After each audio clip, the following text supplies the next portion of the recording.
cutanée. Donc, c'est un syndrome? Cardiatisation cutanée, c'est un syndrome. Oui.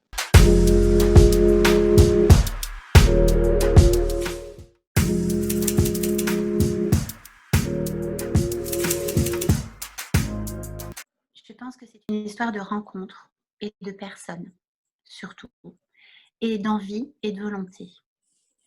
On est tombé sur certaines personnes qui, on va dire, c'est comme un élément d'un noyau dur qui connaît. Et Oui. Après, je pourrais dire que j'ai un moteur de recherche. bon.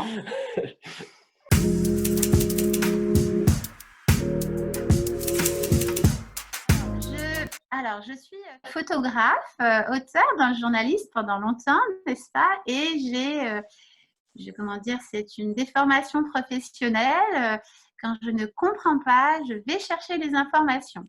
C'est vrai, mais j'ai entendu une psy dire oui, mais les parents se plongent dans la recherche pour éviter que machin, etc. Alors, je n'ai jamais eu le sentiment de culpabilité. Jamais. Vraiment, vraiment, je suis complètement ch'touffe et je ne l'ai même pas vu, quoi. Et mes recherches, moi, c'était du pratico-pratique. Qu'est-ce que ça peut m'apporter là maintenant par rapport à mon enfant? Qu'est-ce que j'ai besoin de savoir et qu'est-ce que je n'ai pas besoin de savoir? Donc, quand je pose des questions, j'ai besoin de réponses claires, simples et que je puisse ensuite expliquer à mon fils. Riwan, on m'a pris pour une folle, pour une hystérique, une maman complètement ch'touffe. Ah, mais ça, les mamans, de toute façon, alors nous, restez à votre place, madame, ne soyez pas infirmière, arrêtez de faire la prof, arrêtez de faire l'institut.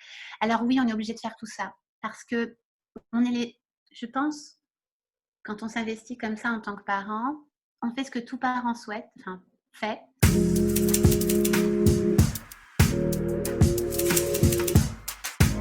Et c'est vrai que pour nous, ce qui a été le plus difficile finalement, c'est pas le côté médical, c'est horrible ce que je vais dire, mais c'est la vie quotidienne, quoi.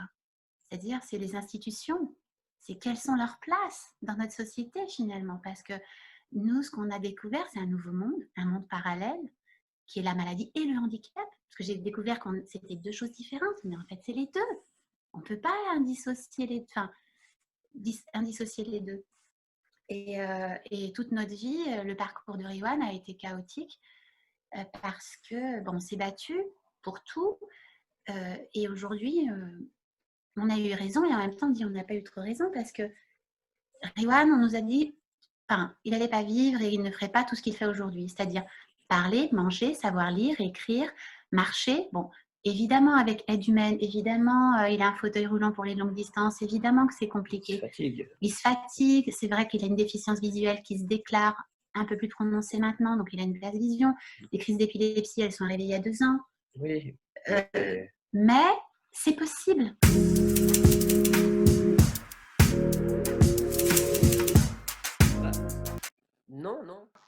Non, parce que pour moi, je prends la vie comme elle vient et puis voilà, c'est pas d'avoir Riwan, c'était pas une fatalité, quoi. C'était un cadeau de la nature. Non, après, je pense que si on culpabilise, on n'avance plus. Il y a des difficultés. Il y a des difficultés, et puis il faut passer au-dessus. Et on est là aussi pour que notre enfant vive le mieux possible. En fait, moi, je tiens un peu au travers de Riwan, et donc ces difficultés sont nos difficultés. Donc il faut trouver des solutions pour. Mais c'est beaucoup d'énergie, Stéphane. C'est beaucoup d'énergie, oui. Tu as la douleur d'un côté, l'énergie, l'envie, il y a la vie quotidienne. Et quand tu parles de solutions, Riwan, il a une phrase, parce qu'on lui répétait souvent quand il était petit, pour pas qu'il stresse. Oui, à chaque problème, il y a une solution. À chaque problème, il y a sa solution. Même si elle n'est pas top, ça reste une solution en fait.